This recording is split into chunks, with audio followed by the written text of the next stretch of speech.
O PVC foi lá no programa dos nossos amigos do Futeboteco e falou um pouco sobre o momento do Palmeiras, né? O momento do Palmeiras ali em relação à Arena Barueri, em relação ao desempenho, tudo que tá rolando aí, em torno especialmente da depois da última coletiva do Abel, que ele falou mais do estádio do que do desempenho do time. A gente sabe que o Abel é liso, hein? Mas vamos ver o que eles falaram aí sobre, beleza? Já deixa a sua inscrição no canal, seu comentário, seu like, que é muito importante. Bora pro vídeo. E que até o PVC estava conversando sobre isso aqui na live agora há pouco, é sobre esse momento do Palmeiras, né? Vocês estavam até discutindo aqui fora do ar sobre tá bom ou não tá legal ou não tá, o desempenho tá do jeito que tinha que estar ou não tá, o campeonato do Palmeiras é o Brasileirão ou não é Libertadores.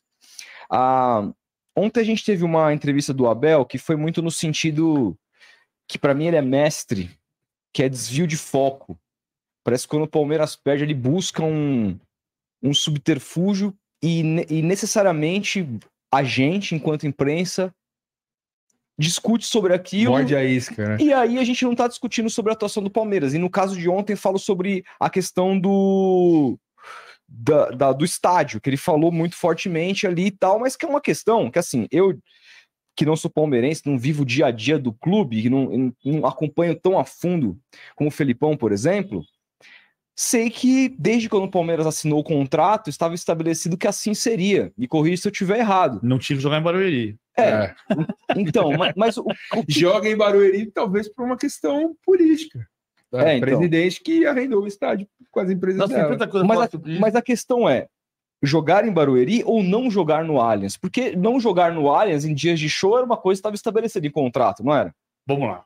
Tem uma série de coisas para falar sobre isso. Primeiro, eu acho que o Abel tira o foco, mas ontem ele não falou, ele fez questão de dizer que não é Barueri, é sair do Allianz Parque. Porque ele não quer sair do Allianz Parque.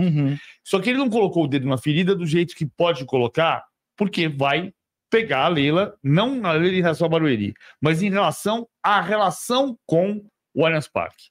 Vamos lá. O Palmeiras jogou 7 jogos neste ano em Barueri e jogou 6 jogos no Allianz Parque. Hoje é dia 13 de maio. Então, o Palmeiras jogou 7 jogos em Barueri e 6 no Allianz Parque.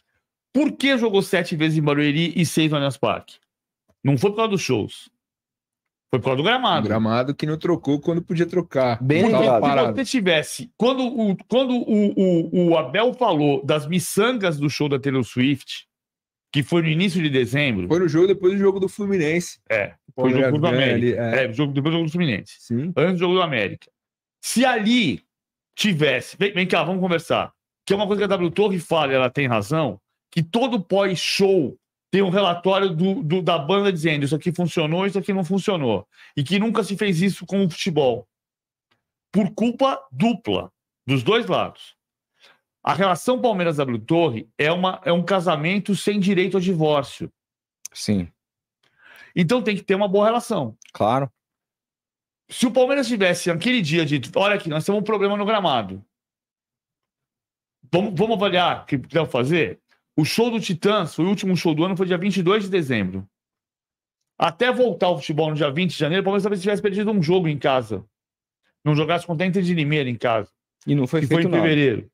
Mas você não ia ficar 5 jogos programados. Sim. E isso é o quê? Falta de diálogo. De uma diretoria que fez um inquérito policial acusando o seu parceiro entre aspas, de apropriação indébita. Como é que você tem uma boa relação se você acusar o Felipe de apropriação indébita? Não tem. Vamos fazer tô te processando na delegacia por apropriação indébita porque você levou o microfone que é meu. Amanhã, traz o microfone que nós vamos gravar. Não dá. Não dá. Então tem uma parte do problema que é do contrato. Tem uma parte do problema que é da falta de diálogo. Está claro por 5 jogos jogados em Barueri. Segundo ponto, o contrato. O contrato, na minha avaliação, diferente da Leila, é um bom contrato para o Palmeiras. Você prefere ter que sair de casa 4 vezes por causa dos shows, que é a projeção deste ano, ou pagar 700 milhões de reais?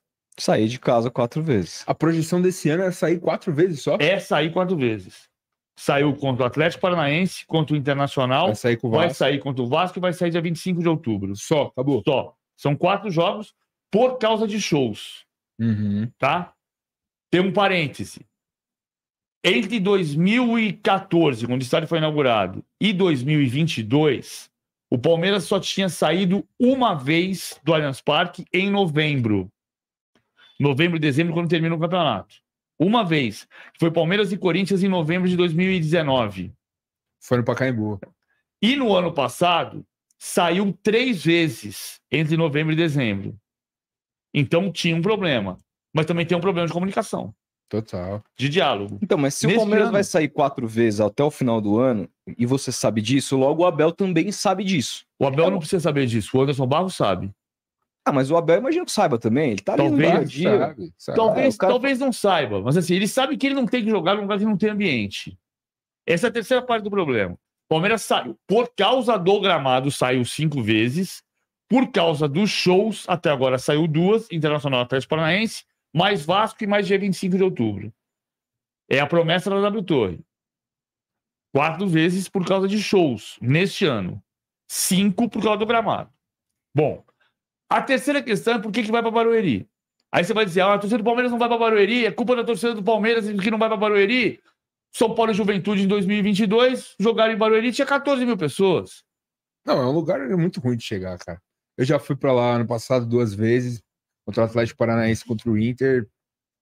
É ruim de chegar, é ruim para sair, é muito complicado. Mas é a questão do hábito. Parece que o ambiente também não é do Palmeiras, assim. Então, cara, o Palmeiras foi campeão da Copa do Brasil lá. Né? O Palmeiras treinou com o Filipão lá, em 97. Treinava lá, no velho estádio municipal de Barueri, quando o Filipão queria tirar da academia, levava para treinar lá. Cobriu um monte de treino do Filipão. Caramba. Briguei com o Filipão lá. Sabe a história da briga com o Filipão? Não é maravilhosa essa história. Deixa eu terminar de contar essa história do Filipão. Aí ele treinava lá em 97. Em 2012, jogou lá a Copa do Brasil de 2012 contra o Atlético Paranaense, contra o Grêmio na semifinal e contra o Curitiba na final. Primeiro jogo da final. A diferença é que você tinha que ir para lá porque não tinha estádio. Então o teu hábito era ir para outro lugar. Hoje, pega o Palmeiras de 2019. 2019, o Palmeiras teve 30 mil pessoas, 30.300 pessoas de média de público no Allianz Parque. Foi uma média mais baixa, que no ano passado foi 36 mil. Foi o último ano que o Palmeiras não ganhou título nenhum. No Pacaembu, foram 26 mil, porque teve Palmeiras e Grêmio na Libertadores e porque teve Palmeiras e Corinthians. Sim. Se você tirar esses 2 jogos, a média em 5 jogos no Pacaembu foi de 22 mil, contra 30 no Allianz Parque. E o Pacaembu é do lado. Do lado. O que é que muda? Muda o hábito do torcedor. Você se acostuma a ir para aquele estádio. Aquela é a sua casa. Pô, vou ter que sair para ir lá para o Pacaembu. Mas é do lado. Não, mas diminuía. A média de público diminuía. Sem contar que 7 mil são proprietários de passaporte, que são donos de cadeira no Allianz Parque. A parte, o sócio-torcedor que o Palmeiras faz, a W Torre faz o sistema de passaporte. E são 7 mil torcedores que têm cadeira no Allianz Parque. O Renan é um deles. E que não tem cadeira em Barueri.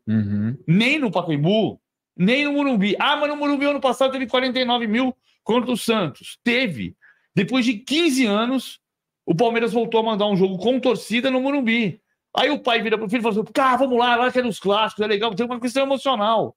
O segundo jogo no Morumbi ano passado caiu de 49 para 42 mil. E de Libertadores, né? E de Libertadores. Contra o Cerro. Então, assim, o efeito hábito é uma coisa. Outra coisa, é distante. Barueri, você para o carro na rua, do lado da comunidade, 50 pau para parar o carro. Se você vai de trem, é 1,5 km para sair da estação de trem para chegar lá. Para ir de trem, você tem que pegar uma estação da Zona Oeste, por exemplo, que você vai pegar até Pinheiros. Na estação Pinheiros, você vai pegar o trem para Osasco, Barueri. Então, tem uma série de... Não é um ingrediente só. Você vai dizer assim, mas o corintiano vai para Itaquera. Mas o corintiano vai para Itaquera todo jogo. Você tem o hábito de ir para Itaquera. É a casa deles lá. É a casa deles. O Palmeiras tem um ganho de público gigantesco com o Allianz Parque. A média de público do Palmeiras no Campeonato Brasileiro de 94... Veloso, Cláudio, Antônio Carlos, Kleber e Roberto Carlos, Sampaio, Flávio Conceição, Rivaldo e Zinho, Edmundo e Evair. 19 mil pessoas no Parque Antártica. de média. Cabia 30. Que tivesse 28, tinha 19 mil de média no Parque Antártica. A média do Palmeiras no ano passado foi 36 mil pessoas. É a maior taxa de ocupação do Brasil. Aí o cara fala que é torcedor modinha, mas, cara, todo jogo tem mais... Teve 28 mil, outro dia falaram que era pouco. Era pouco. Pro Pardão era. Mas sabe quanto tinha na abertura da Libertadores de 99? Palmeiras e Corinthians do Morumbi? 28 mil. E tinha 28 mil contra o Liverpool, que a gente achou que era pouco. E era baixo. Mas tem um tanto que também a ocupação nos estádios em geral aumentou, ou não? Eu tenho uma percepção, eu tava vendo outro dia, até deve ser pelo que a gente fala há 10 anos, como é que é? A elitização dos estádios. Então, porque esse é um Isso tema, não é um erro de imprensa? É um erro, cara. Porque eu trago esse exemplo. Tava assistindo outro dia no YouTube um jogo da Copa do Brasil, acho que foi quartas de final dos anos 2000, Santos e Flamengo no Maracanã. Primeiro jogo no Maracanã, foi 4-0 pro Santos. 2 gols do Caio e 2 gols do Dodô. Cara, você olha assim os gols, aí sai os replays, eu não sei quanto que... Eu não olhei as informações de quanto tinha. É bom, mas, cara, você olha assim pros gols, o estádio completamente vazio. Semifinal de Libertadores, não era semifinal. Era a Copa do Brasil 2000, acho que oitavas ou quartas de final, Santos 4, Flamengo 0. Cara, e assim, eu fiquei assustado ali, porque você olhava para a arquibancada completamente vazia, público pingado ali, não tinha 10 mil pessoas. Cara, eu falo isso há muito tempo. Falo, porra, cara, então assim, aumentou no geral. Hoje... Eu falo há muito tempo isso, desde o bate-bola da ESPN, que eu falo que a questão da...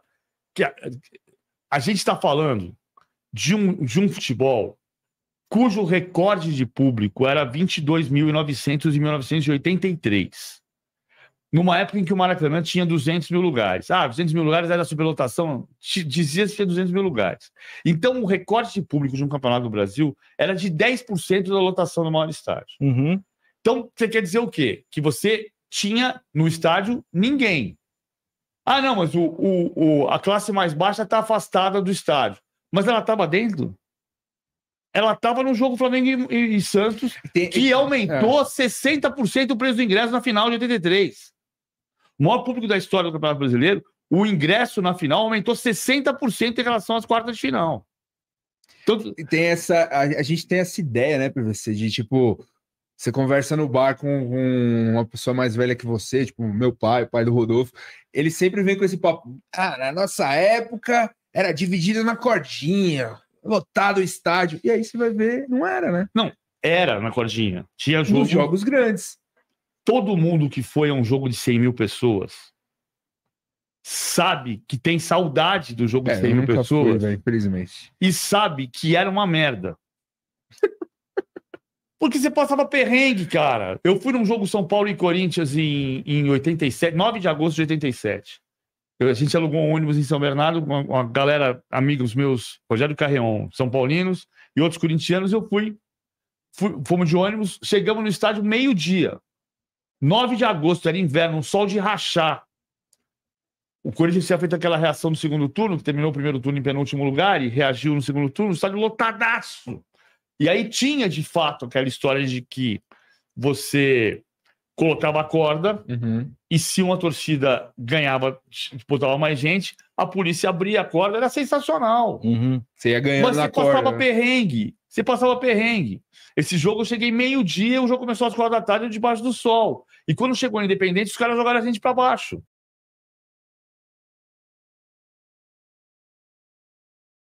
Opa! Então, eu tava até caçando umas coisas aqui, né? Porque o PVC falou do jogo aí. Do São Paulo, olha que curioso, né? Realmente a galera fala aí que a torcida do Palmeiras é modinha, e a torcida do Palmeiras tendo que jogar 7 vezes em Barueri no mesmo ano, também maio ainda, e o São Paulo, um jogo esporádico que era tranquilo pra galera aí, deu 14 mil. Você vê como que... É bom os caras bons de memória, porque eu não ia lembrar disso, mas nem lascando um público de um São Paulo Juventude aleatório, sei lá de que ano, né? Mas enfim, deixa eu ver que ano que foi, 2022, foi 2022, é recente, então assim... Cara, realmente é uma situação bem complicada. Pesa muito sim na questão esportiva, não dá para falar que não pesa, e tem todas essas nuances aí, né? E que eu falo, olha que doido, como eu acabei sendo. Eu sempre falei que nenhuma torcida rival ia lotar lá se precisasse muitas vezes para lá. E agora a gente tem um exemplo aí de um jogo e não lotou. Ai, que doido, né, cara? Mas enfim, cara, deixa seu comentário aí o que você pensa sobre isso. Seu like é muito importante, ajuda demais o canal, beleza? E o link da entrevista completa aqui do PVC lá no Futeboteco na descrição, beleza? É isso, tamo junto.